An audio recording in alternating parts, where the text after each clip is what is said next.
Well, welcome back. Please allow me to introduce our next session entitled Impact and Influence, Examining the U.S. Role in Global Health. Giving opening remarks for this session is Marcella Alsan, Angelopoulos Professor of Public Policy at the Harvard Kennedy School and Director of the Health Inequality Lab at the same school. Dr. Alsan, I will now let you take it over. Thank you so much. Thank you so much to the organizers for having me and for putting together this fantastic session. My name is Marcella Alsan. I'm the Angelopoulos Professor of Public Policy and the Director of the Health Inequality Lab. I'm a physician economist, and I study the causes and consequences of health inequality in the U.S. and abroad using a combination of natural experiments and randomized trials. Today's session tackles the question, what happens when the U.S. has a reduced presence in global health? The U.S. has long been at the forefront of global health, driving impactful initiatives that have improved health outcomes worldwide.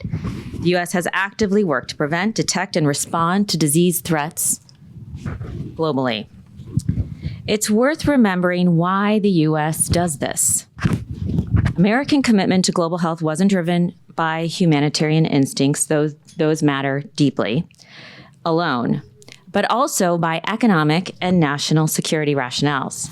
The WHO's Commission on Macroeconomics and Health, chaired by economists like Jeffrey Sachs and aided by another one named David Bloom, helped shape the economic case for global investments that led to the great creation of the Global Fund to fight AIDS, TB, and malaria, and PEPFAR, the President's Emergency Plan for AIDS Relief. These weren't just acts of charity.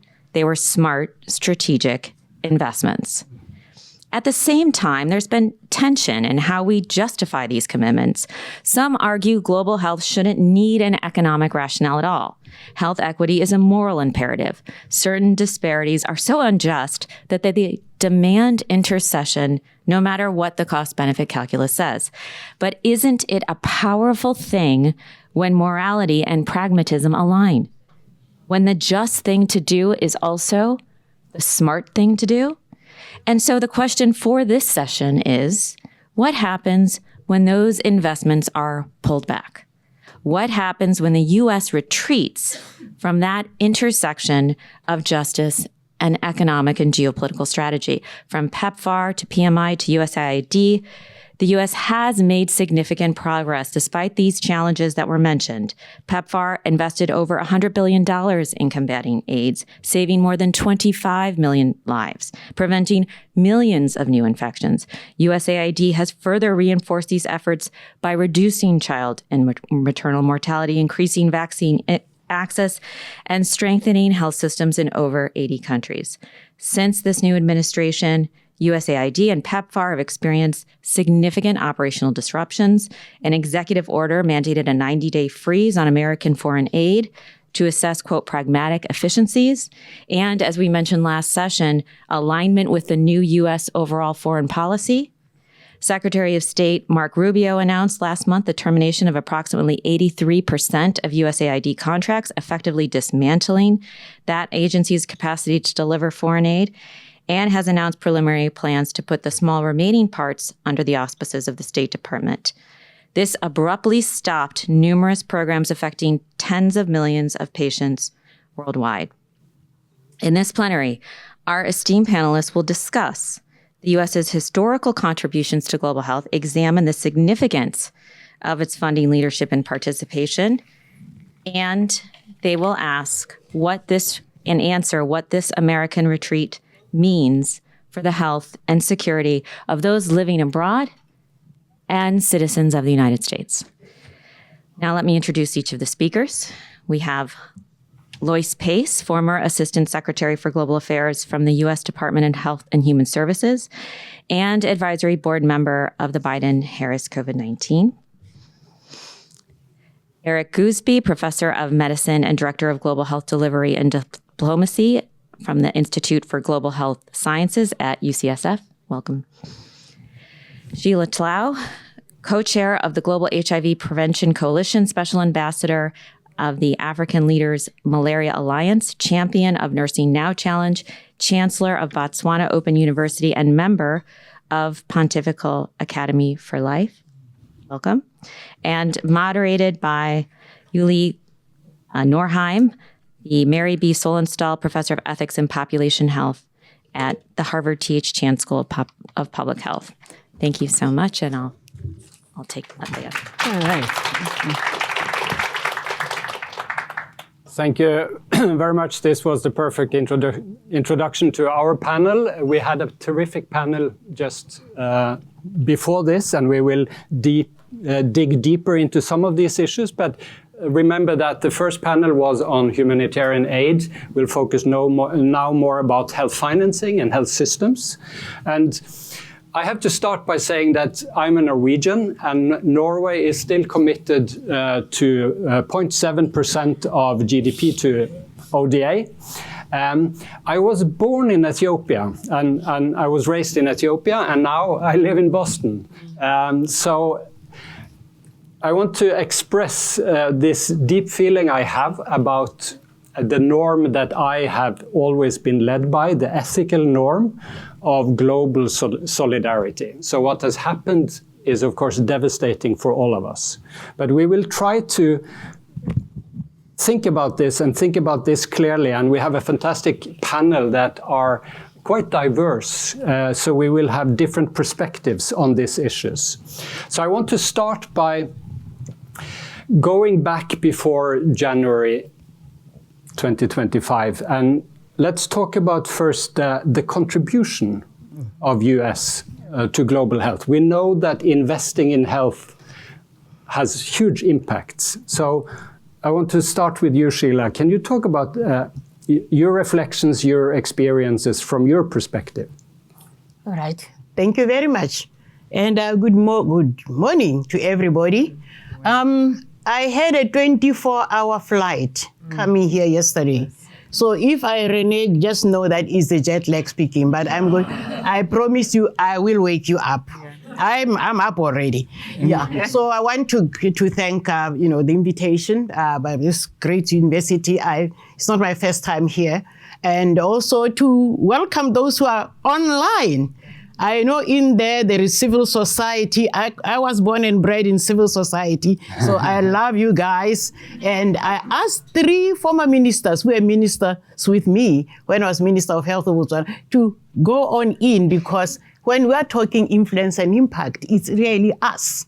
Yeah. But I'm going to be giving you a little historical perspective, because sometimes we say the US has done a lot. Oh, so maybe 20 billion this. Okay, I am it. Mm-hmm. I am standing here before you as a former Minister of Health, but really a product of the US influence on health from the Peace Corps volunteers of the 60s.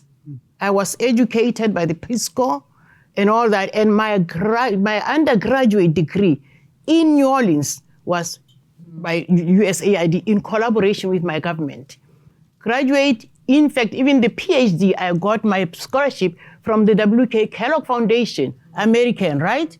Right. So I'm standing before you, a nurse, one of the first nurses to be made Minister of Health in the world, not just, but it was because of that grounding by the US collaborating with our countries in social development, in governance, in everything. We have not mentioned a lot on governance.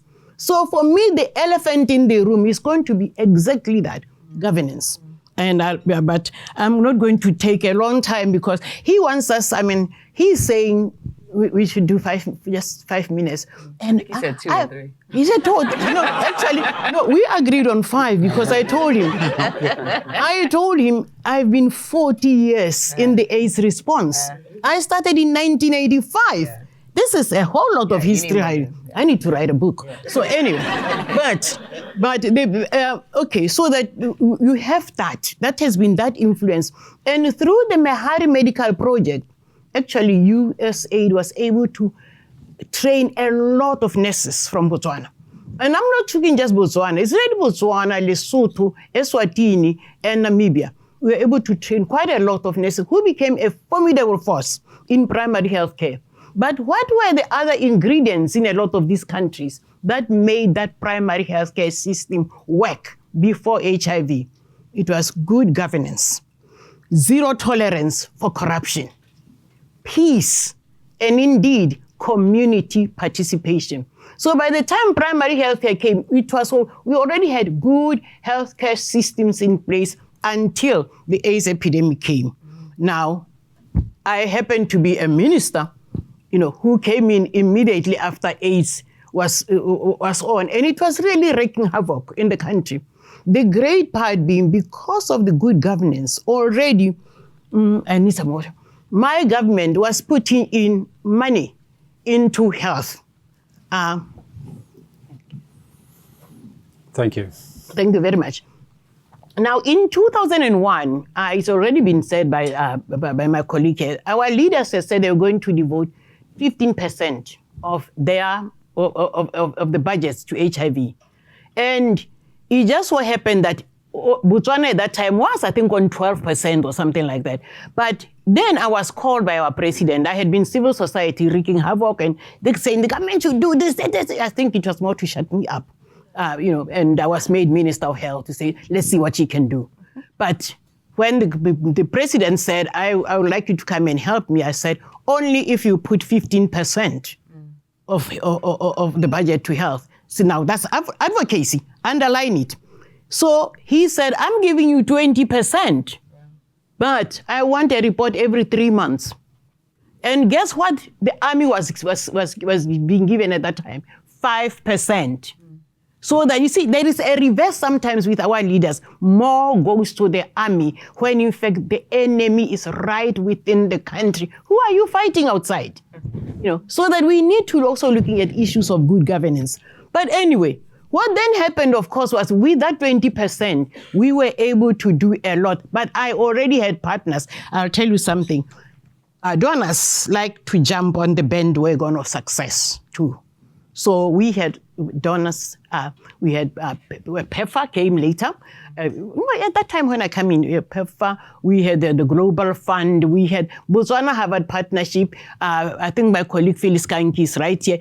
And these were the people who were doing research so that I do evidence-based decision-making. And indeed, with that help, guess what happened?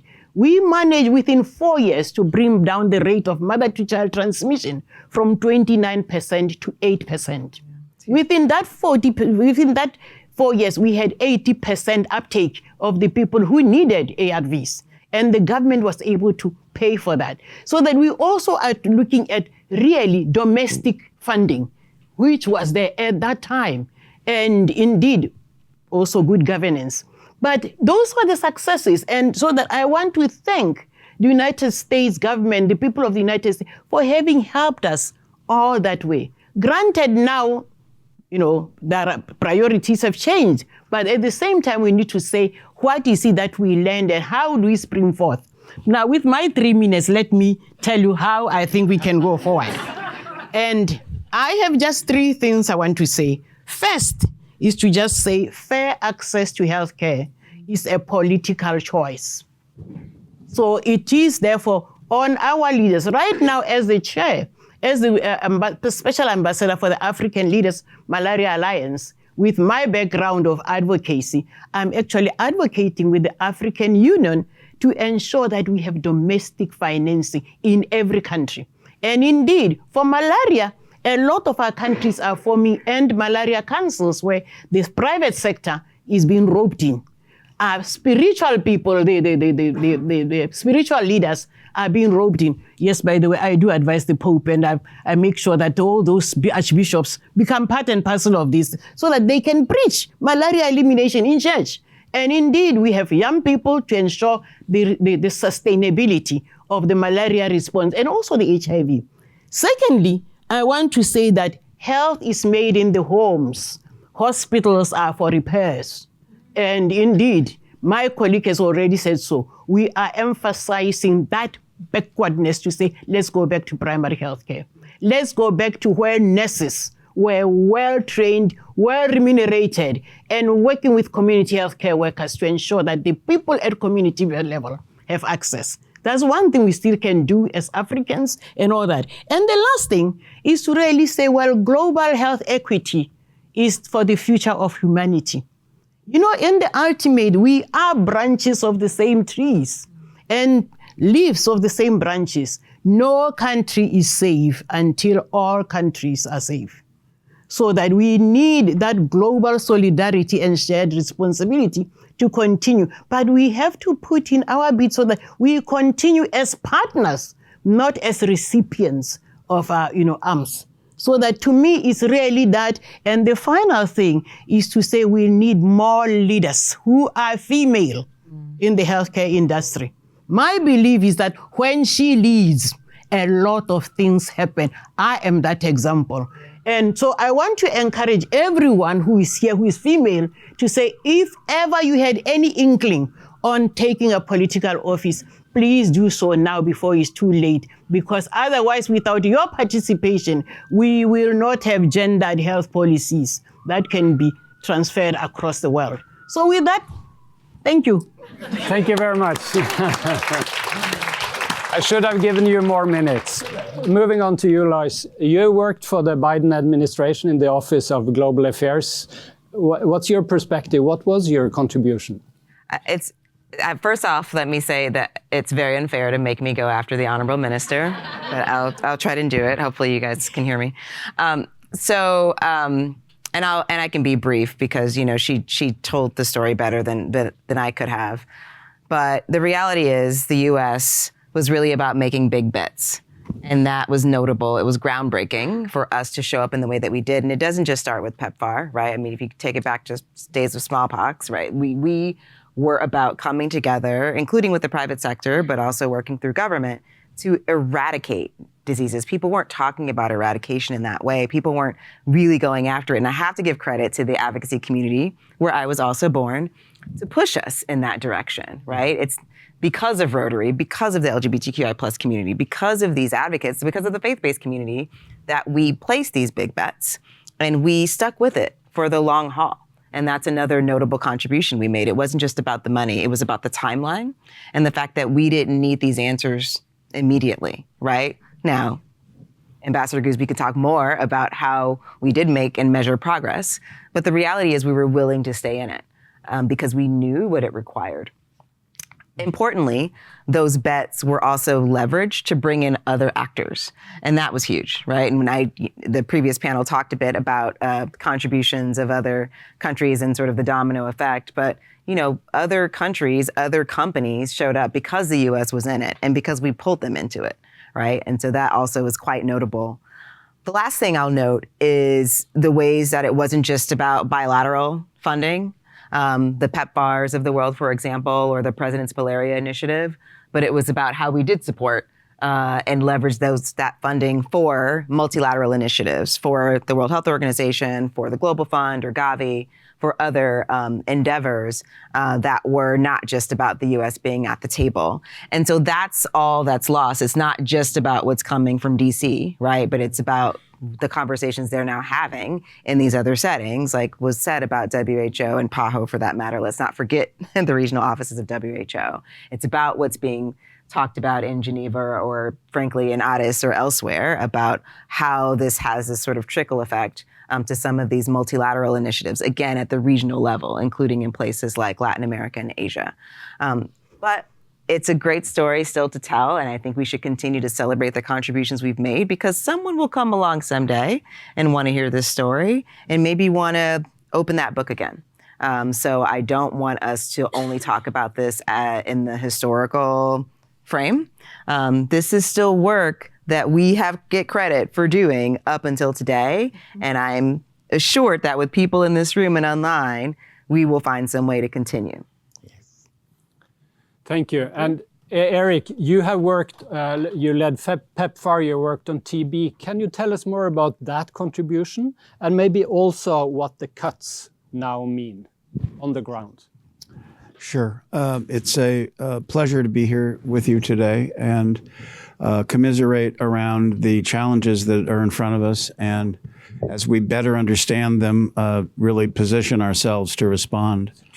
I think that it's been a breathtaking display of kind of displacement of expectations and priorities with nothing that really replaced it. The discussion has not occurred. There is no discussion. It is a mandate, and that mandate has kind of been implemented without a concomitant implementation discussion.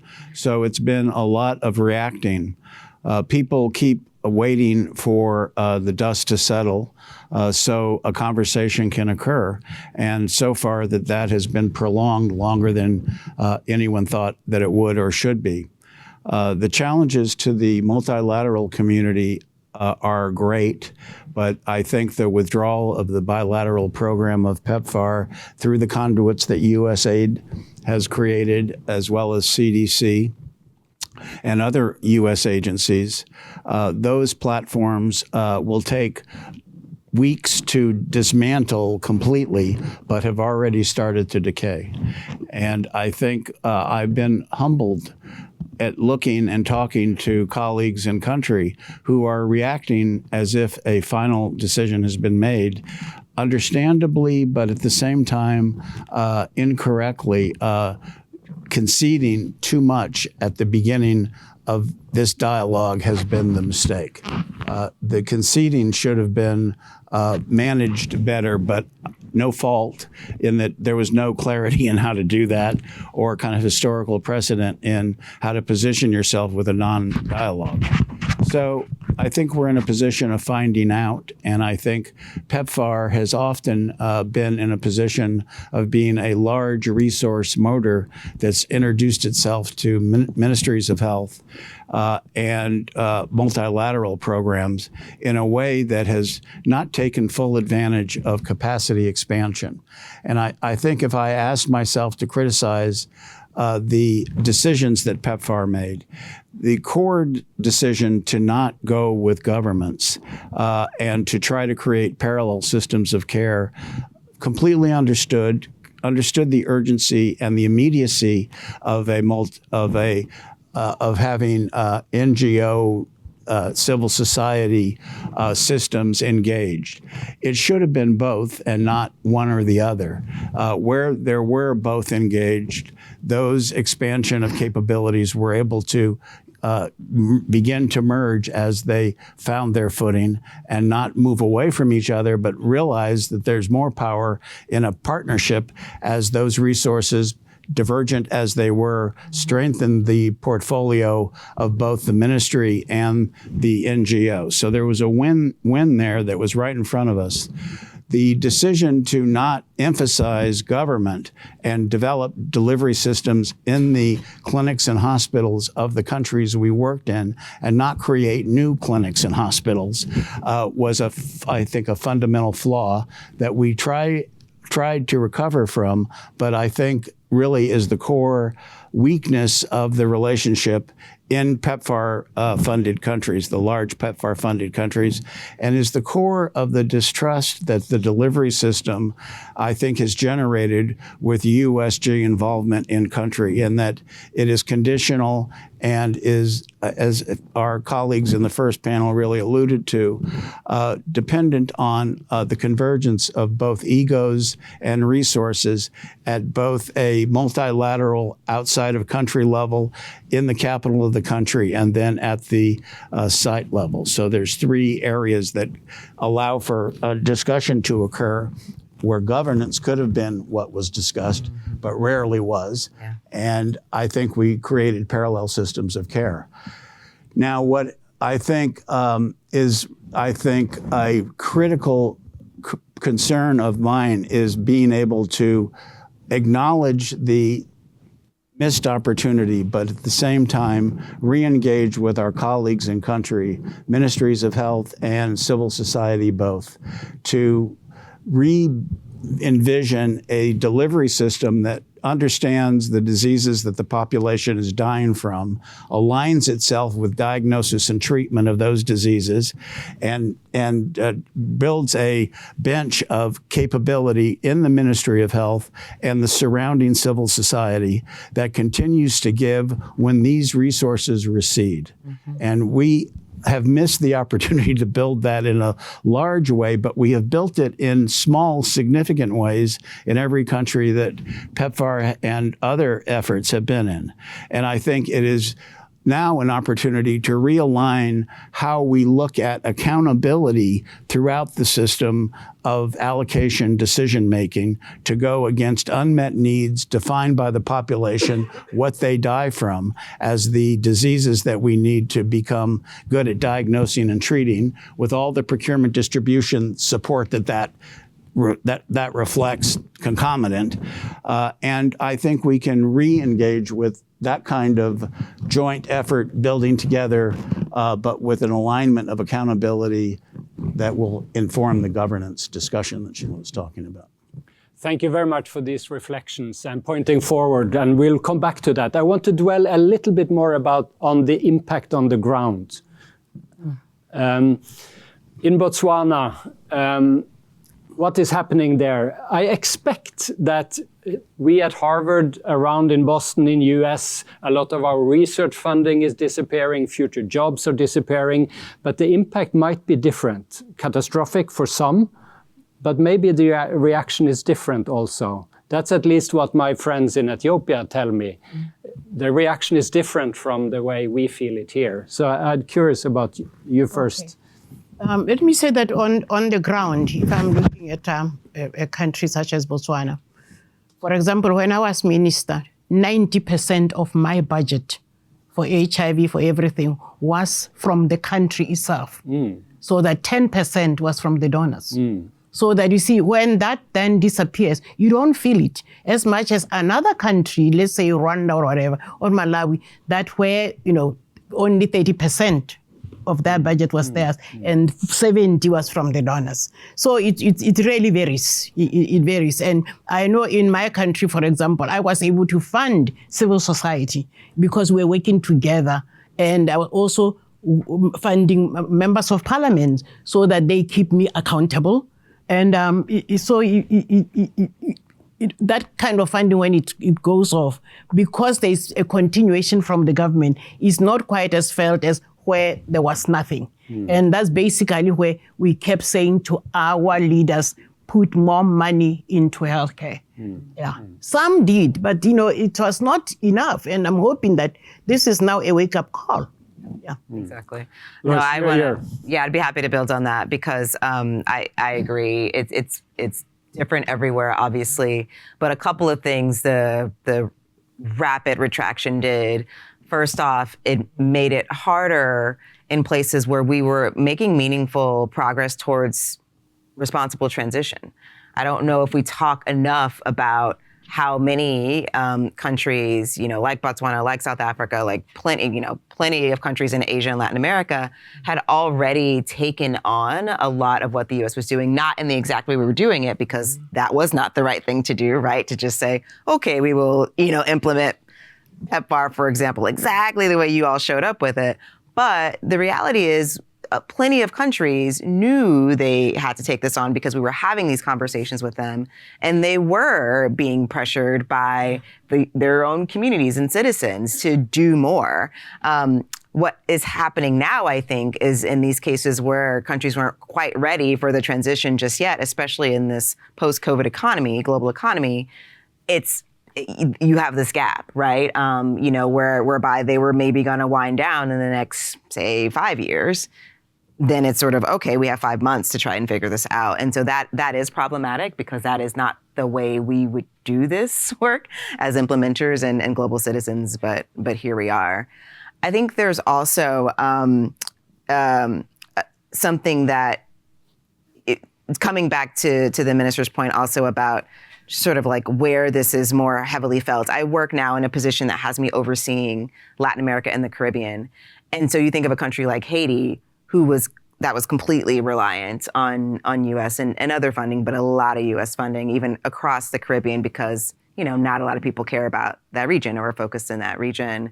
And so I think when you really think about humanitarian context in particular, like Petra was saying, there's a great risk that not only health issues are going to be exacerbated or kind of roaring back, but there's this confluence of factors, on top of the health challenges. There's just broader social and other human development challenges and crises that emerge when there's this sudden retreat, again, not just of the US government, but of everyone. And there's no alternative, right? You can't point to a country and say, well, this is your GDP and, you can get this loan and do this. In some places, you don't even have functioning governments, right? So that is a problem that I don't know how to solve, but I do think, just building on what the last panel was saying, we really have to solve it, because I think as we're having conversations with policymakers, it's easy for them to imagine there are options in places where they really aren't. And I think we have to be honest about where there are options and alternatives,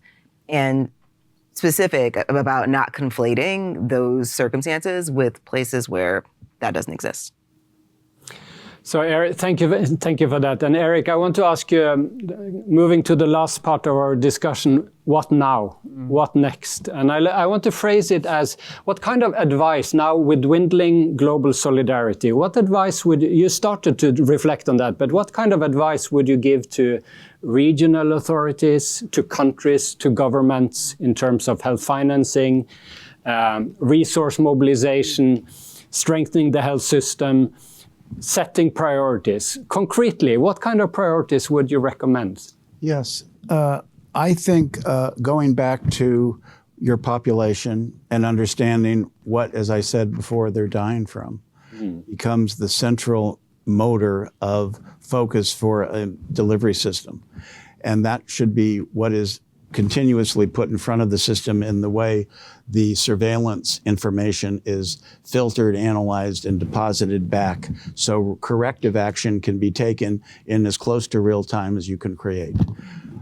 To not do that in the government system that has been committed on by the Ministry of Health, the legislature, and the political system, and hopefully the population, that this is indeed what we want as a delivery system. If you match that with these are the diseases we are dying from, you, government, now have a responsibility to align your allocation decisions with those unmet needs as defined by the diseases that our population suffers from, both morbidity and mortality.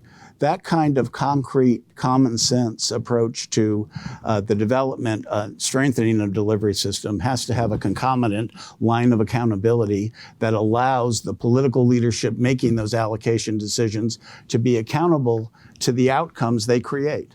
That feedback loop is never built in the system. Botswana understood that under your leadership early on, and when you talk about owning the budget, that's what it gave you the ability to be creative with. When you remove that from the people in front of the population that's holding them accountable, you dilute accountability so much so that the needs and aspirations and attributions that the donor wants dominate every time. And that is indeed how the money flows into the country. That's how the minister and the president have to talk about it if they want it to continue. When you bring private sector foundation money into it, the same confounder occurs. And we abandon the delivery system that remains in place without that accountability or with the kind of line of lines of governance that explain how they work to the population. So all those kind of arrows that go in both directions are really where I believe we need to go. But I think that we have taken a tragic step off the track that created a derailment of resources that were heading toward a destination of drop in morbidity and mortality. We've missed that opportunity with the chaos and really the destruction of those systems, and the disregard for the residual aftermath of it has been stunning.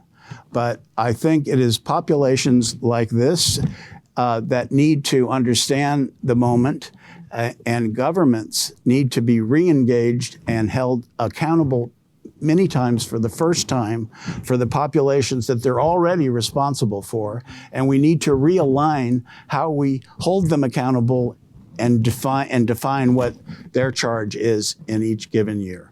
And I think a return to that kind of basic understanding of movement, to understand where that resource motor is, I think can increase the number of people under the treatment curve. It's not the solution. It's not enough resources to do what's needed, but we need to really desperately look in each country one at a time at the population and how they are or not aligned with the diseases that they have in front of them, and converge those resources. But I think the core touch point has to be a reinvigoration of the role of government in that convening. I think these are great points on governance and the accountability mechanisms. And what you say echoes very, very well with this Lusaka process that's been going on, where a lot of countries, NGOs, other actors have called for a reform of the global health initiatives, the large institutions, arguing that the Global Fund, Gavi, PEPFAR, they've saved millions of lives. But the architecture wasn't sustainable. It didn't create the accountability mechanism between the governments and the citizens of each country. So I'd like to hear your perspective on that. Can I go in on Yes. that one? The Global Fund. You know, when the Global Fund was formed, the idea was that it meets every country halfway. You put in money and we meet to halfway. However, the implementation became something else. Some countries, when you ask them, what's your budget? They'll say, oh, we're waiting for the Global Fund. And that became their budget. So that its implementation right from the very beginning was really the one that was off. And I used to say that to my fellow ministers, to say, look, you better talk to a minister of finance and your president to ensure that there is money that is devoted to health, rather than rely on the Global Fund, because it can collapse anytime. And indeed, a few years ago, there was a time when it had collapsed, and there were countries where there were no condoms or anything like that. So that it was really its implementation. On its own, the idea was really great, but it did not follow the reason why it was instituted. Yeah. Oh no, I think we've said enough. Thank you. I appreciate that. I think we should, let's open up for questions from the audience, both those of you who are online and those of you who are here. So please. Okay. And please direct the question to one. Over there. There's one over there. Yes.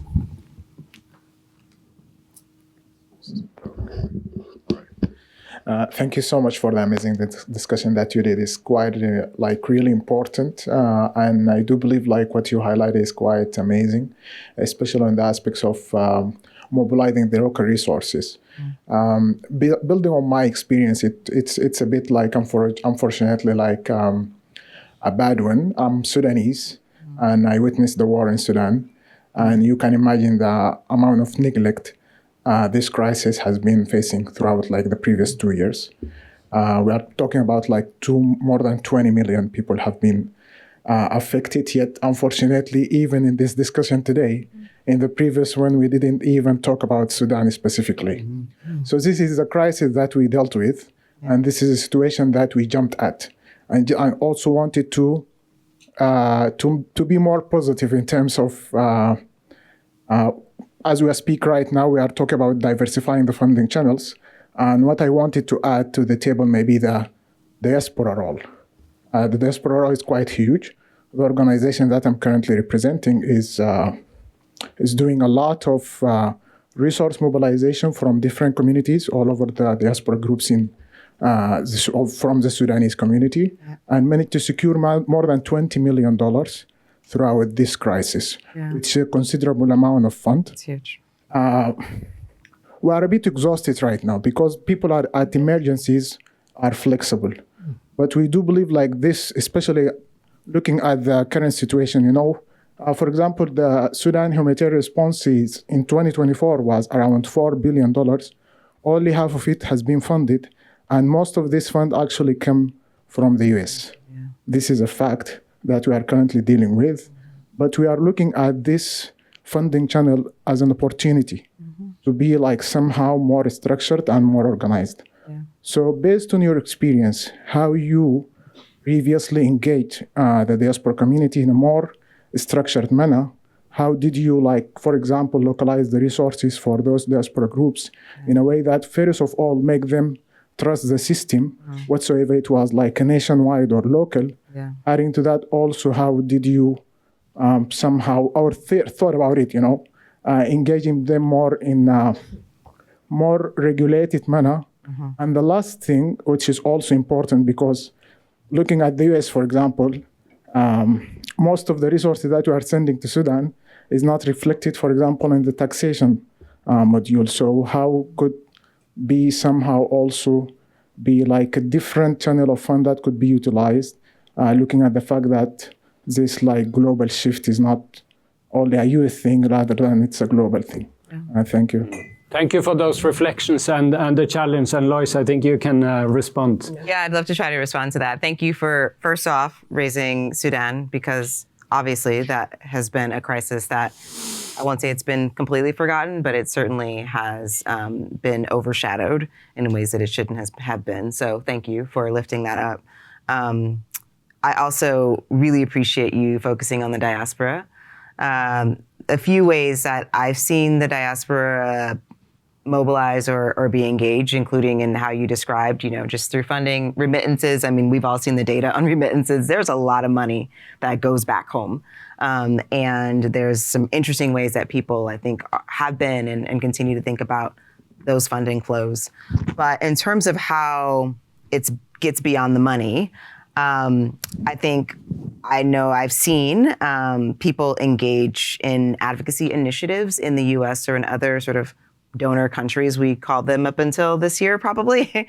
And I think that's been important because for a couple of reasons, because it's helped folks across the diaspora understand some of these existing programs in which they could fight for investments, but then importantly also tell the story more directly about how their communities or countries are being affected, or what more is required, how we shift how we do business.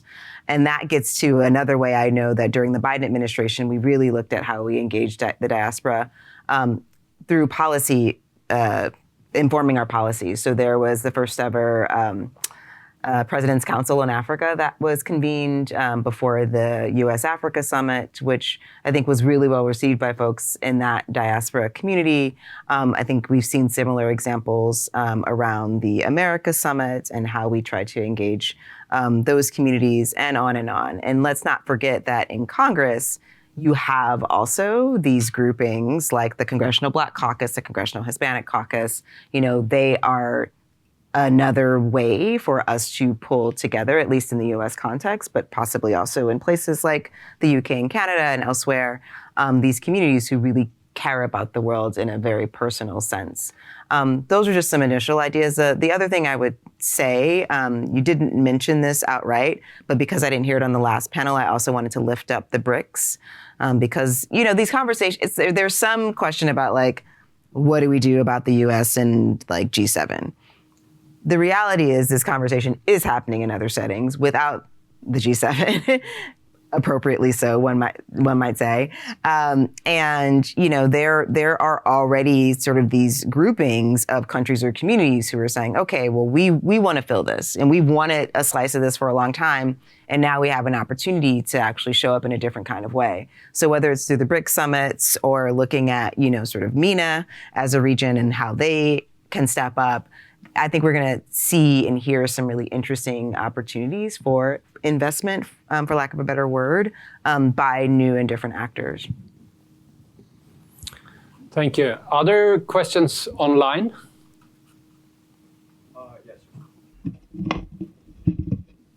Yes. So this is a question specific from a participant who is from Myanmar.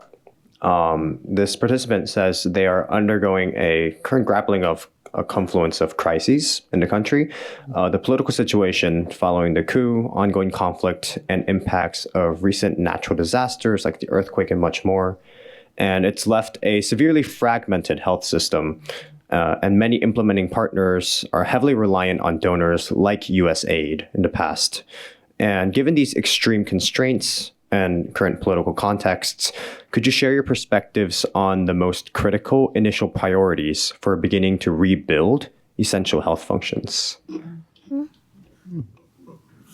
That's a tough one. Who would like? Eric. That's a tough one. Myanmar has been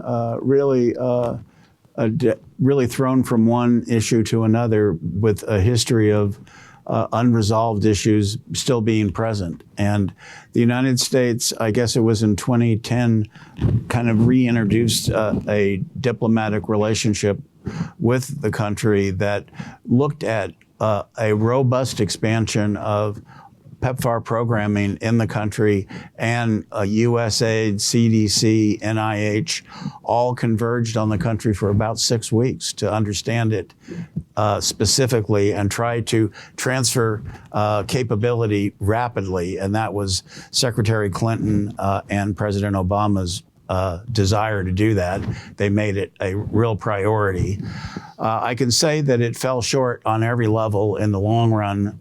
It was clear it wasn't going to get traction while we were actually there, and the political leadership did not precipitate out in the way that was anticipated by the U.S. government. So it went a different route. I think that the multilateral NGOs, MSF in particular, still has a vibrant footprint there in the TB arena especially, and go up into the north, into the north region as it matches up against China. And I think those are clinics that are connected and still funded as of maybe a month ago. So I'm not sure about the others. The delivery system in the country has never been responsive in the way that you're referring to. So, Well, I think it boils down to what I was saying. The fact that, there are certain ingredients that have to be there at country level for any one donor to be able to see progress or to feel that impact and influence. It's peace. It's zero tolerance for corruption. And it is also what good governance right there. That is accountability. So, you talked about Sudan. And one of the things you said was they are tired. They are tired because maybe they don't even know where the money is going to. Is it perhaps be funding more rifles? So if there is that good governance is not there, nothing can happen. I work with the Ghana nurses in the diaspora. And every year in January, they all congregate into Accra and they bring nurses who did not leave. These are nurses in a diaspora. They come and they give training, they give scholarships. So they see the tangible results of what they do. And in fact, as a result of that, it's now continuing, and I've been able to get them in touch with other African nurses so that we have the African Diaspora Nurses, Alliance. But it's simply because they're doing so where they can see that whatever they put in, there is something that comes out that is positive. So it's not easy. Yeah. And I think these two comments about Sudan and Myanmar, countries at war, catastrophe, risk of infectious diseases spreading and so on. And Dean Daly talked about this morning that this situation is also a security crisis. Can we talk a little bit about, now we see defunding of WHO, of what many call the global public goods, surveillance systems, pandemic preparedness and response, what's happening there. Who should invest and what are the key priorities for upholding and investing in these global public goods? Yes. I'll make a plea for research, because I don't know if we talk about that enough. Speaking of global public goods, the scientists have saved us time and again. I love my implementer and practitioner community, and the people behind the benches don't necessarily get enough love. So when I look at our Department of Health, for example, you hear a lot about our Centers for Disease Control, rightfully so, and not enough about our national institutes of health, which there are 27 or 28, right? Not enough about our Food and Drug Administration, which also is supporting the African continent in their latest sort of regional version of an FDA, or had been. So those are the types of investments I think we need to be sure we also are making so that we have some shot at ongoing innovations. And they don't have to be in the US institutions. In fact, again, they probably shouldn't be, right? But there were in play sort of these regional networks and initiatives around research in which the US had heavily invested over time. And I don't know what's going to happen with all of this intellectual prowess, someone should do something with that. And there are plenty of companies, if no one else, who have a lot to gain by investing in this. Now, I'm not necessarily going to pitch one plan or another, because I think that comes with its own challenges, right? To have it be sort of a for-profit structure. But the reality is we need this science, and we need to do something with this science, and we need to advance this science. And so I really am hopeful that is a global, that will, one, be seen as a global public good increasingly more, but also, two, that someone or someones take that investment as well, including and especially at the regional and local levels. I'm very happy for this message. Yes. Eric, do you want to comment? I would just amplify that message. I'm happy for it too. Okay, great. The lack of a greater good discussion and target in the global discussion is clearly missing, and tragic that it's missing. It's missing from our domestic discussion as well in health. We don't do things for a greater good reason. We do things for profit. And that locked in for-profit expansion motivation is the motivator that we need to manage the most. And I think that the counter to that is looking at how governments manage the needs of the populations they're responsible for. They can't forget they're responsible for that population. They abdicate that we are no longer responsible for your health care, and they've convinced people that governments aren't. And that wasn't the case in my lifetime alone. I've seen that evolution go very quickly to, oh yeah, that's reasonable to say. It's not reasonable to say. We've lost ground to allow it to take the space. So a greater good discussion is what motivates most of us and should come back to center plate as the central motivator for why we get up and do the work we do each day. And I think it really puts that umbrella over global health, medicine, science, and the research motor that feeds it all. It's all connected.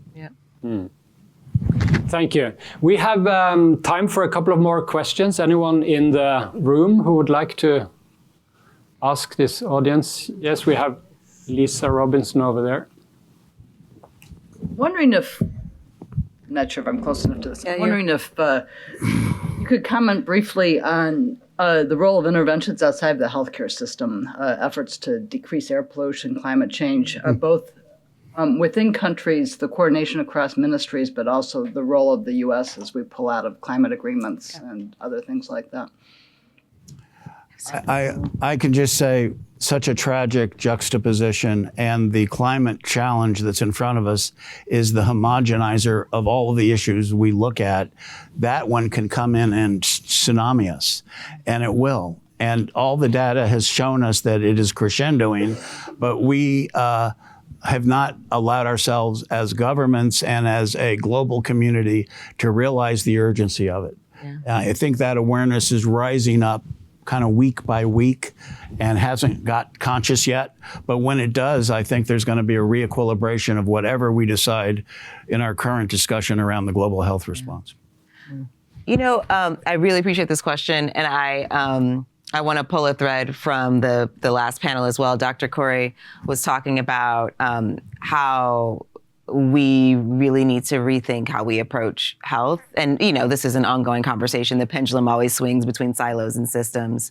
And just by necessity, we're going to, I think, have to come together differently across health issues, but across all issues. If this was a huge part of the conversation, especially in the wake of COVID, where finally the climate and health communities were like, oh yeah, we've been meaning to call each other. I'm so sorry about that. And so I think some of that work is picking up again, whereby, and I know people like Dr. Carey are involved, here and is ringing this bell often. But leveraging these connections between issues, and especially as someone who used to work in non-communicable diseases, I get it. And I had a hard time getting other people to get it. But now, with COVID and now with sort of everything collapsing, I think we are looking around to see who our friends are. And they're not just in this room, right? They're not just online, but there are plenty of others who are focused on everything from climate to conflict to, all things human. And so yeah, really grateful for the question. And again, I think we all should, if not get smarter about some of these connections, be open, be more open to, making those connections. Yes, one more here, please. Hi, yeah. Please say your name and. Hi, my name is Sonali, and I previously worked at Google Health AI, and now I work in a different AI company called Verily. And Boston is the hub for biotech and technology innovation. And I think we've talked a lot about collaboration, right, across different, whether it's technology, whether it's outside of the hospital system. And I've heard about different opportunities, right, these glimmers of hope, whether there's challenges around resource mobilization for maybe the areas that are the most impacted or hit. And I guess one of my roles is helping our leaders define what problem areas we may want to focus in by bringing in subject matter experts, by bringing in patients, clinicians, et cetera. And I'm curious if each of you or one of you could even speak to like a few questions or areas where you think technology may play a role. This could be maybe you have an idea, but also just maybe the hardest questions that you have to ask yourself that data could even help support. Yeah. And it's a little bit more focused, but it would be helpful for me. Well, I think one area where technology will play a role is really in pandemic preparedness for the world. I mean, right now we have a treaty that still has to be signed at Geneva level on pandemic preparedness. But a lot of countries are either not aware or are just not willing to be partners in that. So that kind of research, that kind of technical collaboration would help a lot to be able to say, look, if you don't do this, this is likely to happen. COVID did show us that we are vulnerable. But I guess there was also the element of, what should they say, me for myself, in that if you look at what happened, the West got the medicines, the vaccines, and injected themselves. And we were left like, what is happening? So, people always say, how did Africa survive in that thing? And I say, it is only by the grace of God. Now, being a Catholic and working well with the Pope, I know it was only God who put his hand and said, well, no, you are not going anywhere. Why? Because between the Western world that didn't care and our own leaders who had no clue, we could have been decimated. And a lot of projections were there that Africa is going to be decimated. No, we are alive. We are fine. Exactly. So really, but we do need that. Yes. So thank you. Eric, please. You make me think of most of the kind of technical data need you guys seem to be focused on already and doing a good job with it. But if you could work on why is it that we can make a discovery, be it a drug, be it a diagnostic, a therapeutic discovery that treats and cures a disease, and we cannot figure out how, as a delivery system and as a society and a global community, how to get it to the person who needs it. Yeah. How pathetic is that? Yeah. Put your thoughts on that one. Please. The pursuit of a profit margin isn't the answer, as that's the justification, so that's okay, we can continue to do it. We have to harmonize that with the carnage it creates and the responses unmet that we're looking at in Boston, in the United States, in every major metropolitan area in this country. Those disparities are evident and measurable. And many people in this room have spent many big chunk of their career documenting that. Documentation is where the discussion begins, never ends there. It often doesn't even give you the conversation, but maybe you guys can figure it out. Yeah. So Thank you very much. Oh, sorry. Yes. Can I make one final play Yes. on tech? Yes, and yes. Obviously, mis and disinformation is a big part of that too. So to the degree to which you all are, able and willing to work through that, can only underscore. Also, we've seen, just building on the emergency preparedness piece, we need more better early alert systems, and not just for the authorities, but for the communities. I'm thinking about like yellow fever on the rise in Latin America again, which is really scary, on top of dengue and many other things that we're dealing with in the region. So what does it look like for, decision makers at the individual and institutional level to understand what's happening so that they can get vaccinated or otherwise protect themselves, so that we can understand the potential impact on health systems? Where are the health workers, right? Like, what are the other needs that are required to address this and other issues? And we can sort of rinse and repeat for climate disasters, for migration, which, by the way, we have no idea where all the migrants are going, right? And what their needs are when they're on the move. But like, those are like these big problems that without boots on the ground, we really need technology, and AI in particular, to step in and help us. Thank you very much. We're moving to a close. Jennifer Leaning said earlier today that she didn't want to end on a positive note. So I will ask you, I'll give you 30 seconds each. Okay. A very existential question. Do you think this area of global health, global development aid, overseas development aid, research in global health, will it exist 10 years from now? Hey! I would say yes. Eric can start. Okay. Yes. I would say it will. Global health is happening all the time, everywhere, whether we acknowledge it or not. And how it occurs really is dependent on how it plays through an individual's ability to access a delivery system that can diagnose and treat diseases that we already have completed the science for. How pathetic is it that we cannot get the people who would benefit from the science in front of it? The tragedy of that reverberates through all of our institutions, all of the systems we interface with, and is a challenge that we all have to accept. I think academic institutions in particular have to keep their thinking and their speaking clear, because they are an example to the rest of society as to how one should model behavior in trying to juggle these resources that are not ubiquitous.